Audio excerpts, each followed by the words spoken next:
everybody. Welcome to Tom's Guitar Show. I'm Tom. They call me Guitar Tom because I'm often seen with a guitar. They used to call me on the phone back in the olden days when you had a call-in show. I've known this show's been around now for 24 years and counting. But they call me up on the phone. They say things like, "Hey man, what's your show about?" And I say, "Well, it's about an hour. About guitar players, guitar playing, all things guitaristic. By the way, that door over there, folks in the control room there, all using the control room, the door is open." Anyway, sorry, I could hear their conversations. Where was I? I was doing my preamble. I've done the same preamble for years and years. Basically, people used to call me up, ask me questions about the care and feeding of their guitar, what kind of guitar is right for them, how to play the guitar, and then other related topics like talk about guitarrones, guitarras, sitars, lutes, vihuelas, banjos, bailacas, bazookies, bajos, sextos, tiples, cavaquinhos, pipas. I have a pipa, by the way, it's in the shop. Mandolins and mandoras and mandolas and you know, pipe organs, piccolos, harmoniums, harmonicas, harpsichords, such things. Anything you make music on. Timbales and timpani, you know, tubas. And we can talk about politics, world events, people's personality problems. But we keep it clean. This is a family show. Speaking of people used to call in, one guy called in asking for dating advice. And I would say that if you want advice beyond guitars, I would give you the advice that don't take my advice. Besides, I don't like pursue women really because my wife wouldn't like it, and so it, you know, she'd get half my guitar collection. I wouldn't, you know, so it's better this way. I have a guitar acquisition issue. Anyway,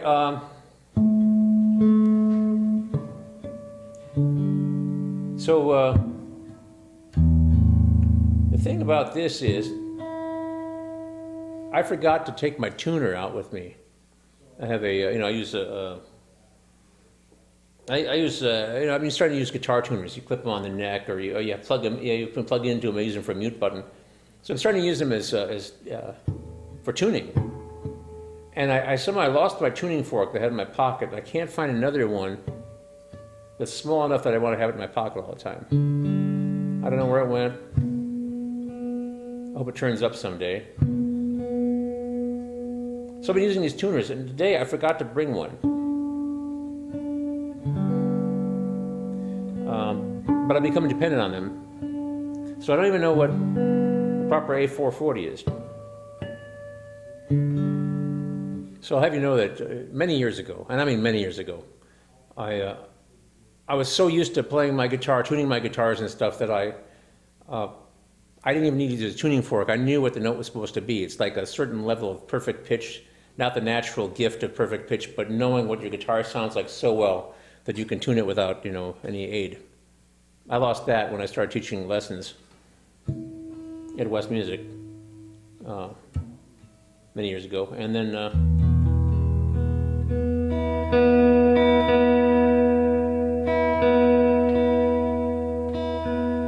and now I can't hardly even tune without a tuner. I feel so ashamed of myself. Okay, hang on. So anyway, this is my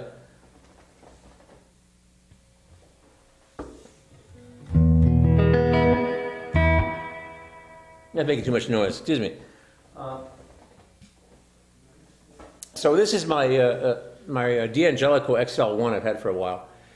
Now, this room is really noisy as far as electronic interference is concerned. So it's sorry,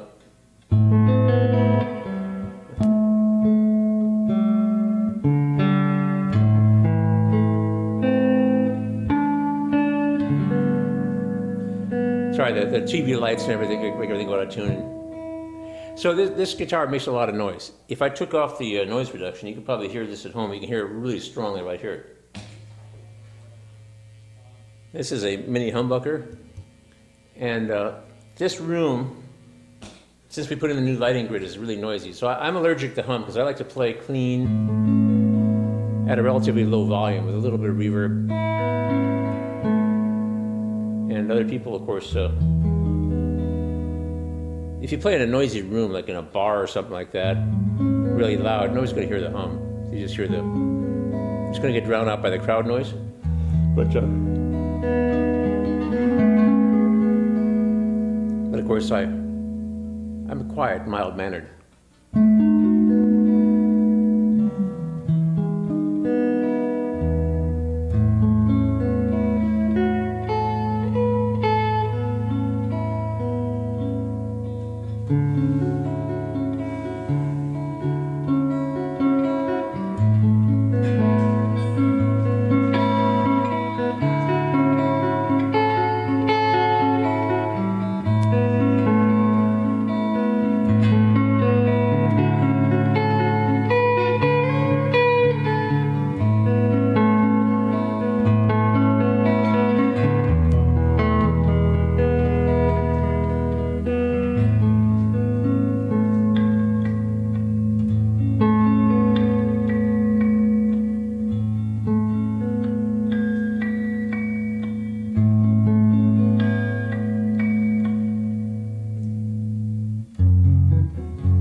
Hey, Bob. Tom? Yeah. I guess I'm the late second banana tonight. Yeah, you were late, but you know, I mean that's what we expect. Yeah. You know, it's. I mean, if you were a guitar player, we'd expect you to be late. I wasn't exactly early, but I got here well before the show started. Yeah. Had time to complain about my shoulder and talk about my trip to the chiropractor and everything. Huh. The young people who were here, you know, we got a couple of new volunteers. Oh, have we had them on camera yet? Not yet. No, they're behind the counter. They're behind the console right now. But that young Olivier. Oh, perhaps our director will chase them out here in a little bit. Maybe we might put them on camera, but yeah, you look like you're in an elevated position with the way the camera angle is. Anyway, so yeah. Yeah, kind of a funny setup on the studio tonight. Well, we were working on it quite a bit. We had to figure out a way to make it all happen. See, this really elaborate-looking set we have here, we had to tweak it a bit because we were having problems with Had to rearrange the furniture. something like that. Yeah. We even had to bring it clear up from your show. Yeah. But anyway, yeah, we had a couple of people filling in for you. Oh, good. Aaron and Katarina. Actually, they're both kind of cuter than you. Yeah, they're rather more photogenic than I am. Probably, yeah. But oh well, you know. Perhaps I should have stayed home.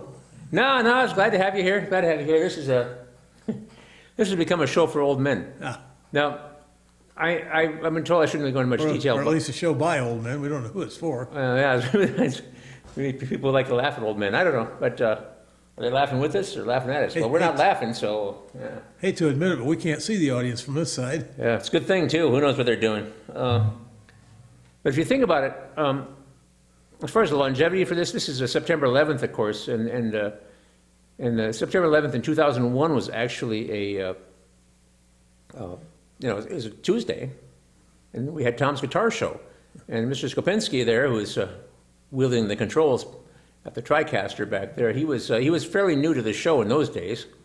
Just That was before I came. That's even before your time. I was still employed then. Yeah. So, oh really? Yeah, okay. But Phil was working here too, showing Mr. Skopinski all the ropes. But yeah, so that was 17 years ago. Anyway, but of course the show had been around for quite a while by then. So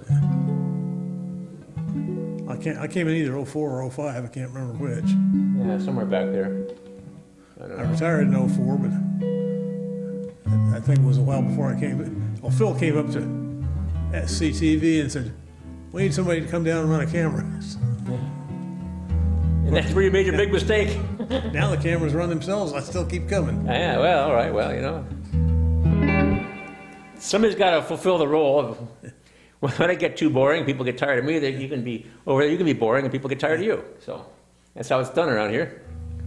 But yeah, I'm trying to remember 04. I mean, yeah, I remember 04. That was the year I got married. Ah, Yeah. I don't marry often, you know. yeah. Neither do I. Yeah. We called my daughter over the weekend because she had a birthday. She's 50.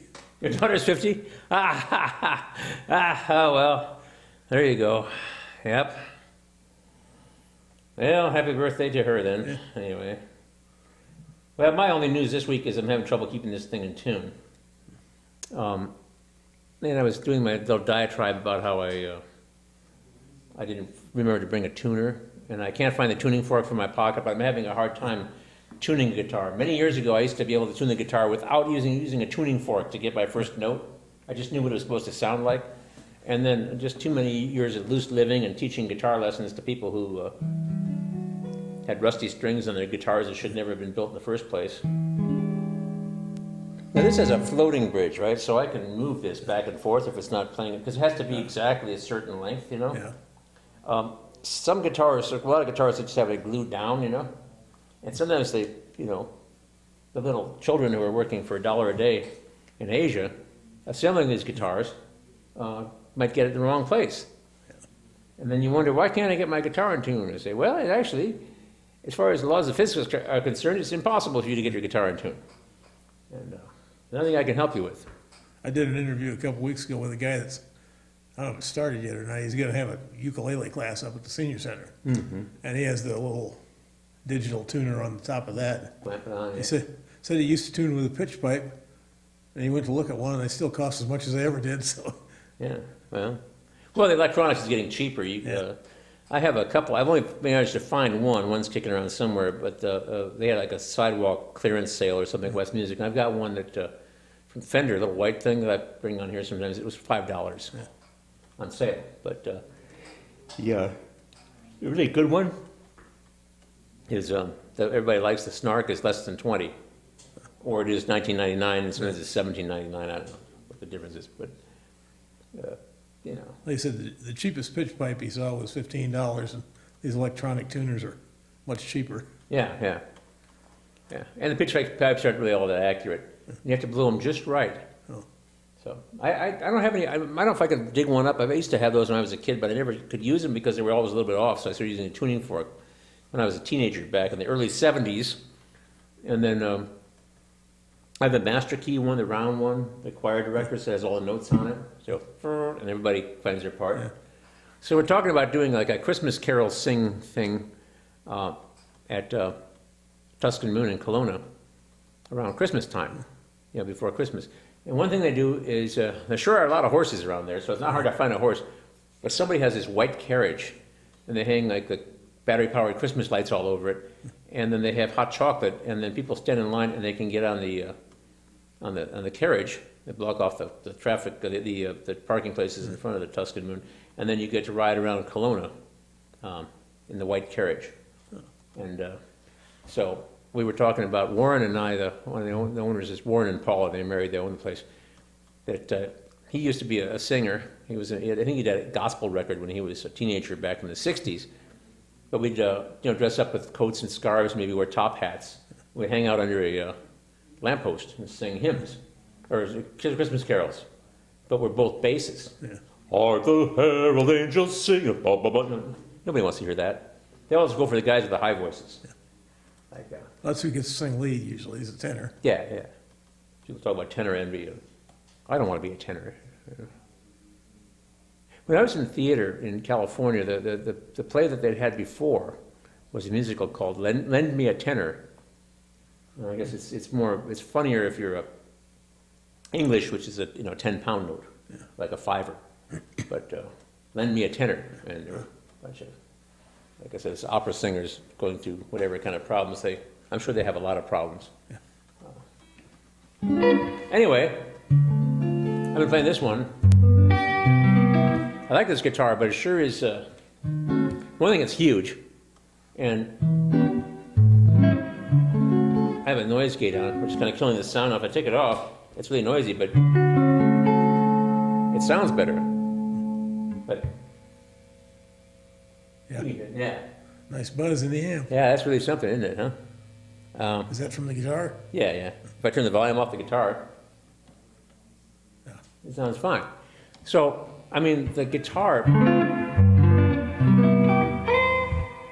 they say the bigger the hollow body, the more likely it is to hum.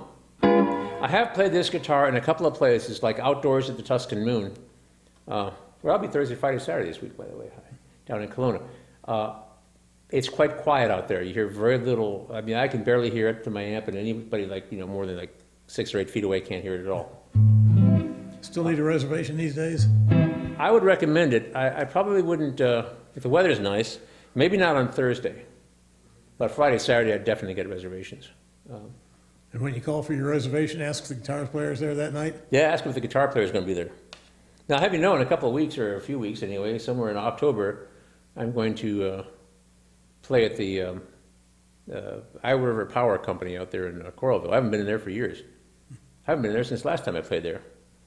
People must, it advertises the best brunch in town. I won't be there for brunch, though. I'll be there for a party. But, to play the guitar at a party. But, yeah. So if you want to go that time, to the Tuscan Moon that day, I won't be there. Haven't broken the news yet, but I was offered, because I think the weather's going to be good. This might be the last gasp of all the wonderful summer patio season. They asked me if I want to come in on Wednesday, and I said, well, I'll look at my schedule. I looked at my schedule. It starts in the morning at Cornell College, and then it comes back to Iowa City and goes, I have 13 lessons in a row. So I'll be, I think I'll be on the job till 9:30 that night, so I guess I'm not going to Cologne on Wednesday. So But, Wednesday's a big day for lessons. yeah, it is now. That's the way things are just, you know, the schedule, you know, changes as the year goes on. And I'm back in college again. I'm the lowest form of faculty, adjunct. That's temp to, yeah.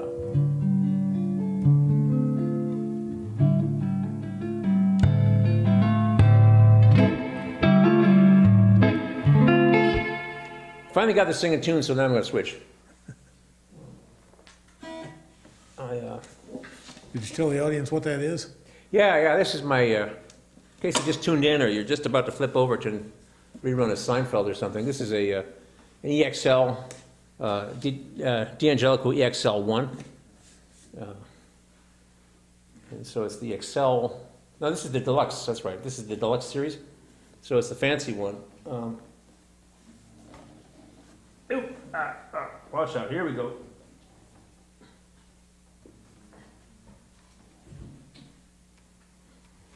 And going on and on to everybody, especially young people, about my darn shoulder. And I went to a chiropractor because I can't afford the physical therapy. I hope I can afford the chiropractor.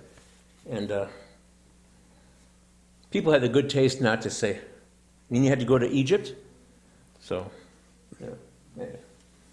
Maybe they didn't think of that joke. Shouldn't give them any ideas.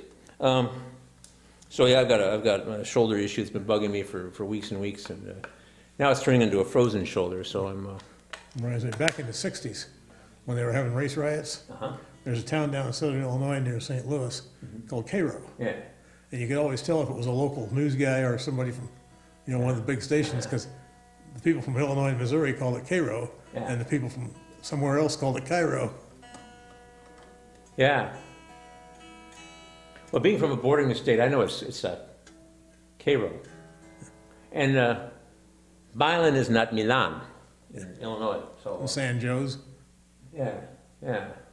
San Joe's, yeah. Out in California, they pronounce that San Jose, but Yeah, well, San Jose would be Saint Joseph, but But they got one of those in Missouri. San Joe's. Yeah, well, Saint Joseph. But anyway. Oh yeah, I've been there. Yeah. Saw the fireworks there. Really? How was it? Pretty good. There's a casino there. Oh, okay. That sponsors fireworks on 4th of July. And we were out there. My son was working out there for a while, and he was working on the Kansas side, and I can't remember what the name of the town where he was. But it was close to St. Joseph. So he was working the second shift, and we went over to the casino one night while he was working. I never been And saw the fireworks. Never been to the casino down there, but I went through there once. I know a kid I think his grandparents were from there, and he had cousins and stuff, and that was like the promised land to him. He had such a good time in St. Joseph, Missouri. I thought, well, that must be a wonderful place. And later in life, I went through it and said, well, that's okay, but All right. Okay, this is a Shade, a Reverend Shade Balderose, or whatever, how you pronounce it. I don't know how to pronounce his name. Who was in Agent Orange. And if you might be a big fan of Agent Orange, that's fine. They don't have much in the way of technique, but they're a very angry attitude. And that their art form is to be very angry, which I don't think I could sustain on a concert tour. To be like that all the time. But I rely on technique. But I'm going to take the noise reduction off and see what we have like here. Like a hairband guitar player. This is pretty good. Yeah, they're this actually sounds not too bad. Wow. And his pickups are really hot, so I'll turn it down a little bit here. Turn it down even more. Okay. And then I'll you'll put the noise reduction on. Let's put it on the minimal.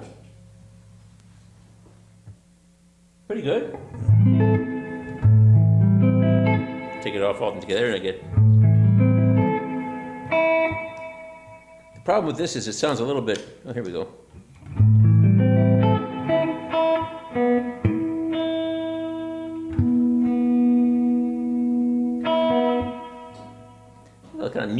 bass. Okay, I'm in trouble. So, I have a few amps to go with my guitar collection. Actually, kind of a lot of amps, actually. Well, a fair amount. I mean, anyway, some sound better than others with this. So the other night I was playing, I thought I was going to be playing outdoors at the Tuscan Moon, but it was, because it finally stopped raining, but it was cold and drizzled slightly, so I ended up being indoors. But I took electric guitars because I was going to be outside. And I took this one as my second guitar, and I took a little Fender Mustang 1 amp, which is a very cheap solid-state amp with a bunch of modeling on it, and I somehow managed to get a couple of sounds I liked out of it.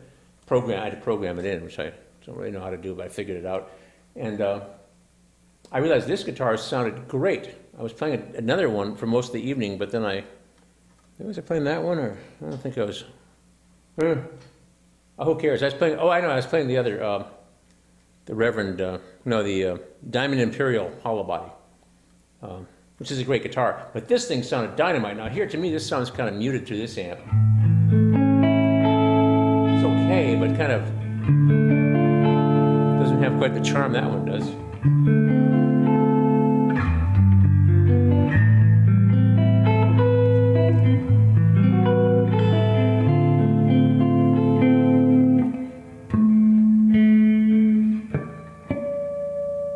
That's my problem.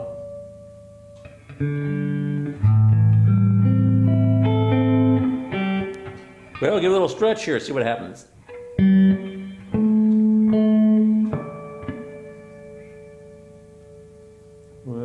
1, 2, 3. Also, the tuners are on the wrong side.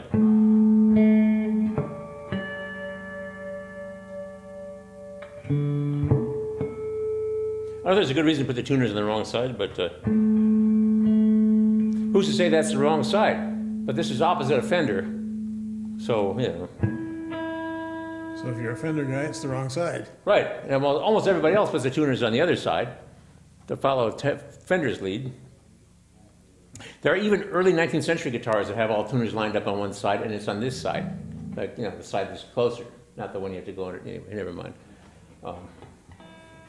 Maybe the guy whose signature was a rebel. Is there an advantage to putting them on both sides?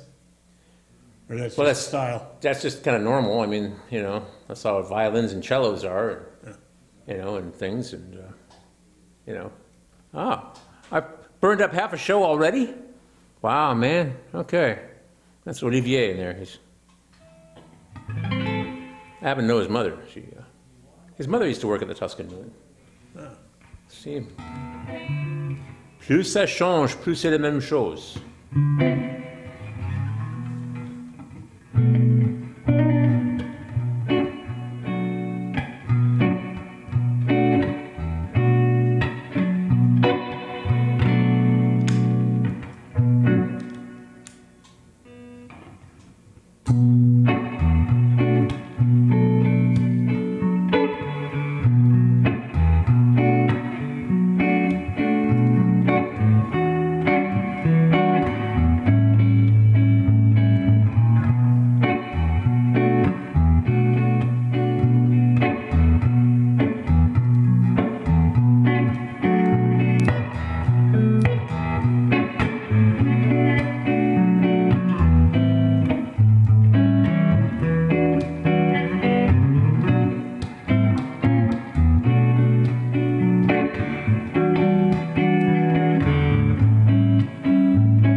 sounds better. You could do a, wait, this is an F sharp 9, right?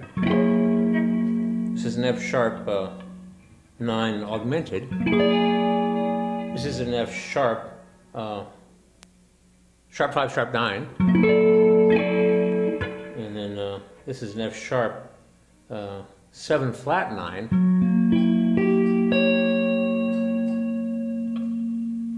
F sharp 7 flat 9 sharp 5. I think that's the one I want.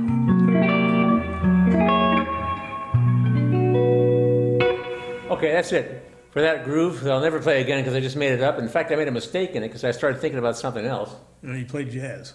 Yeah, that's makes it jazz. One mistake, actually I made a couple mistakes. So one mistake is a clam, two mistakes is jazz. Okay. So when ending it, I wanted to do an F sharp something, right? And but it had to be something funky. Couldn't just be an F sharp 7. That's okay. Could be an F sharp 9. So, but the sharp 9, sharp 5. Nah, flat 9, flat 5. It's not right. But if I do this, or nah, that's not good. But this.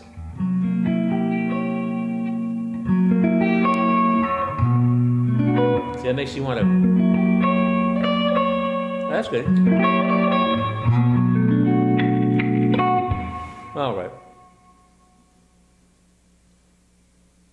I was going to talk about composition. Makes me think of that joke about somebody going to Mozart's, trying to find Mozart's unmarked grave.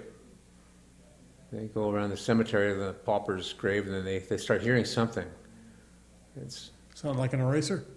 well, it actually sounds like a Mozart symphony being played backwards, decomposing. That's the same punchline.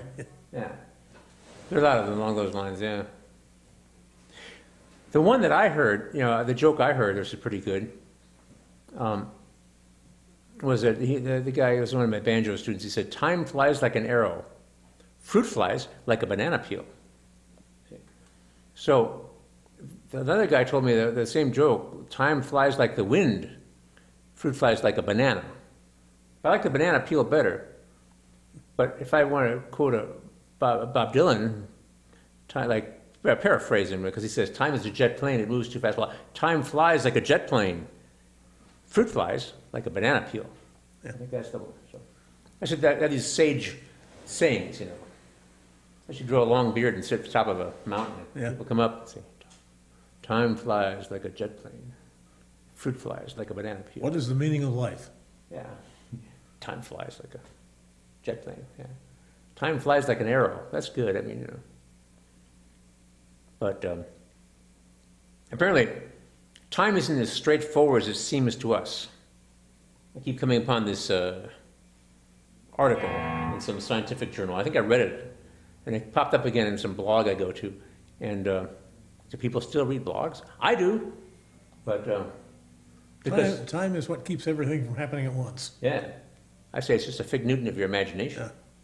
But apparently, time is not exactly as as linear as we think it is. Once you get past a certain point in Yeah. perception, it's pretty crazy. One of Einstein's theories was that as you approach the speed of light, time slows way down, and so for something going the speed of light, time doesn't pass at all. Although it passes, all around you. Right. So if you were going off at near the speed of light and you come back home and you're just a little bit older and everybody else is like really old. Well, Everybody else is long gone. everybody else is long gone, yeah. Yeah.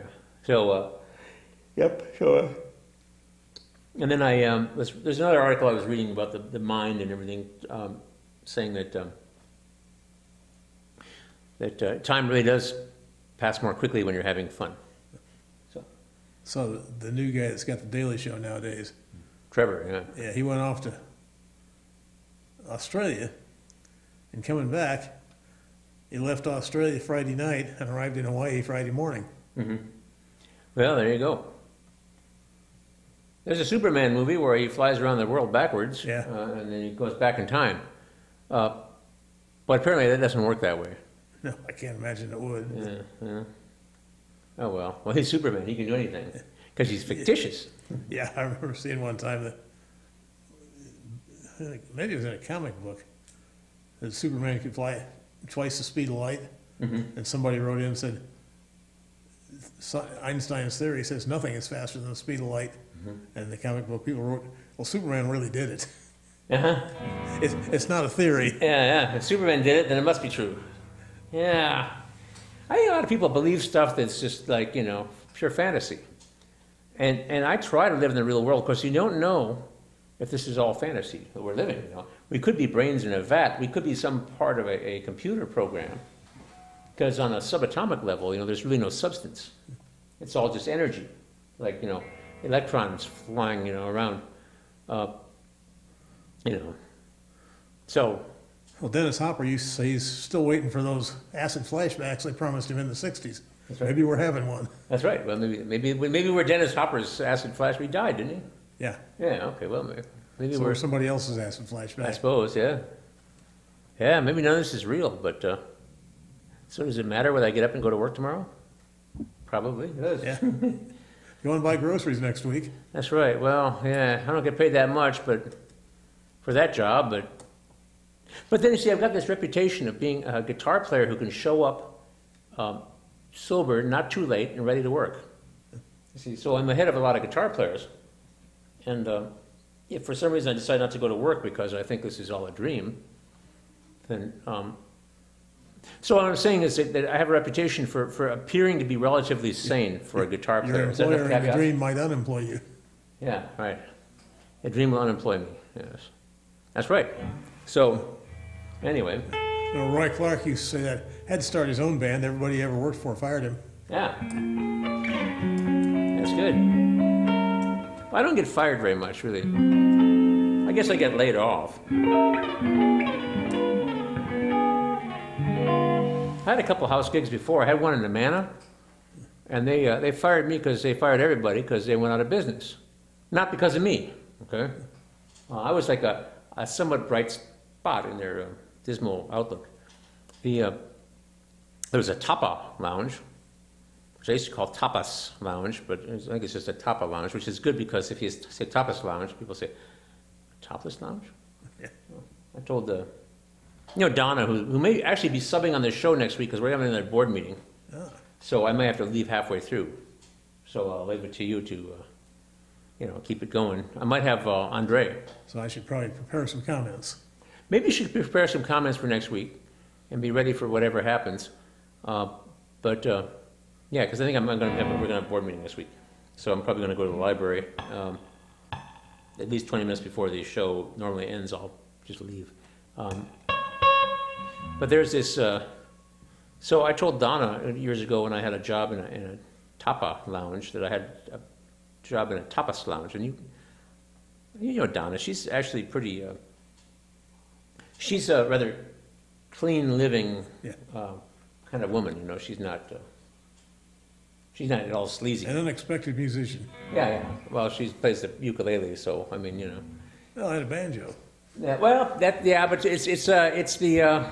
And she never spits tobacco on the floor. No, she doesn't. She plays banjo and never spits tobacco. Yeah, but she actually plays a tenor banjo in the Chicago tuning, so that's basically another ukulele. But I mean, it's not exactly the same. The 5-string, that's when you run into tobacco and stuff chewing. But yeah, I have some vague memory of somebody years ago bumming a cigarette. I used to smoke a long time ago. Tearing the paper, putting it in there. Chewing it? Yeah. It was a Camel. It's great. Anyway, My dad chewed snuff all the time. Yeah. We went down south on vacation one time, and he couldn't find any, but they sell twists of tobacco down there. Uh-huh. So he got a twist of tobacco to chew on for a while. How do you like that? I guess it served its purpose till he got to where he could get snuff again. I see. I get you. He used to spit out the window, and then when we washed the car, there'd be tobacco all down one side of the car. Oh, how lovely. Yeah. Well, I did know a guy, I worked with an old timer, some job I had, but he would chew cigars. So he would, put a cigar and he'd just chew on it. So it was gone, and get another one. Yep. You know, if we want a match, no, I don't light them. Chew the tobacco. Can you say mouth cancer? So.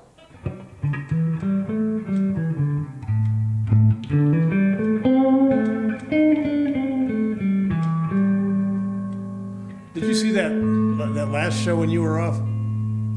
Donna's a whistler. Oh yeah, she can whistle. Yeah. Yeah.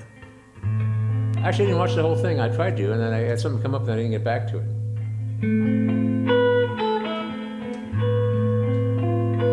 Yeah. She's doing a pretty good Tom's Guitar Show, didn't she? It's hardly Tom's Guitar Show when she's on, is it? Well, it was half Tom's Guitar Show. Yeah.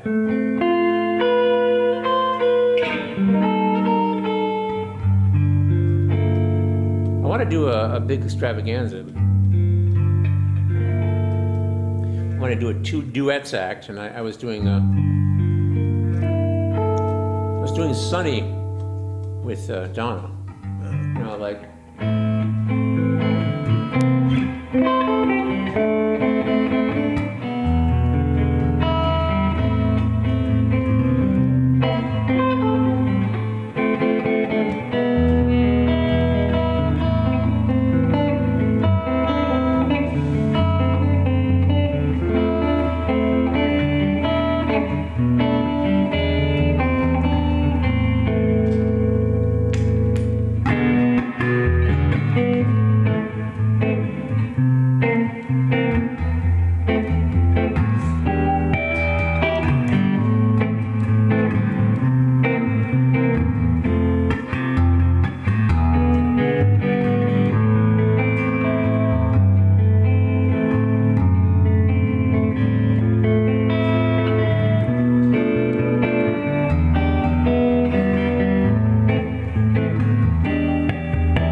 It's a very nice guitar, but it's, I don't know. I just don't like the way it sounds to this particular amp. There's some amps that sounds great. The thing about this one is, It's kind of heavy for as small it is, but it's really small and easy to cart around. And I keep going on and on about my sore shoulder, and I have trouble like reaching my arm around a big fat guitar for very long. And oops. I saw an article about Carol Kay a while back, Uh-huh. and she started out as a guitar player. Yeah, she still is a guitar player, but But she said she went to a session for guitar, she'd have to take at least 3 of them, maybe 4. yeah. Or with a bass, she could take 1. Yeah, and I've seen videos of her playing and stuff, and she doesn't have any like particularly expensive or fancy basses. You know, she's got the pretty ordinary kind of mid-price ones, made in Asia someplace that you can get in a guitar shop for well under $1,000.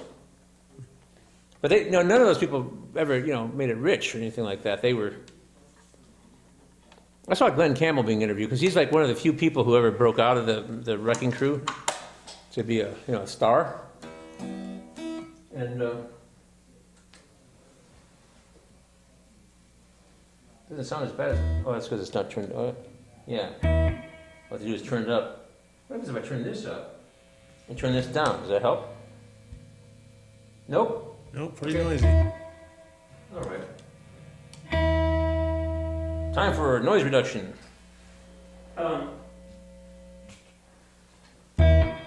But Glenn Campbell's from Arkansas, and said that that actually being on the Wrecking Crew was a lot better job because he wasn't getting paid that much, but he's making a lot more than he was making picking cotton Yeah. back home, and Well, he did other things. He was a Beach Boy for a while. yeah, he was And the Captain and Tennille were Beach Boys for a while. really. I mean, just in the studio or on stage. I think probably on, well, I think Glenn Campbell toured with him for a while. Maybe I don't know if Captain and Tennille did or not. Yeah. And Cubby O'Brien, the Mouseketeer, was their Beach Boys drummer for a while. Uh-huh. Well, there you go. This sounds really good, I think, but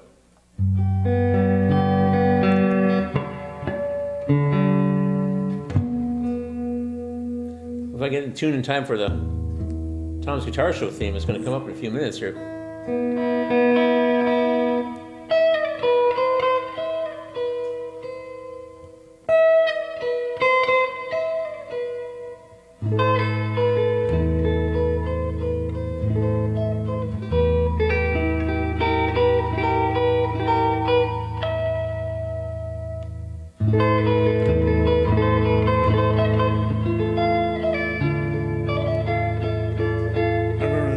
A few years back. Mike Love fronts a band he calls the Beach Boys. He's the only original Beach Boy in it. Right. Al Jardine fronts a band, and he was calling his Beach Boys and Friends, and Mike Love sued him over that. Said, no, only I am the Beach Boys. There you go. And he apparently won because Al Jardine started calling his band the Endless Summer Band.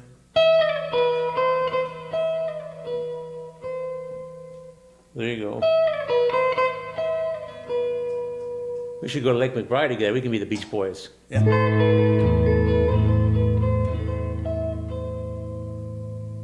Get some bushy blonde wigs. Wear Speedos. Yeah. Board shorts. There you go.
E7, flat 9.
About time for the theme song. Here we go. I'm a little out of tune. I make it more authentic. Well, I'll be back next week for half of Tom's Guitar Show. Check me out at the Tuscan Moon in Kelowna this weekend. Have dinner. Have some noodles.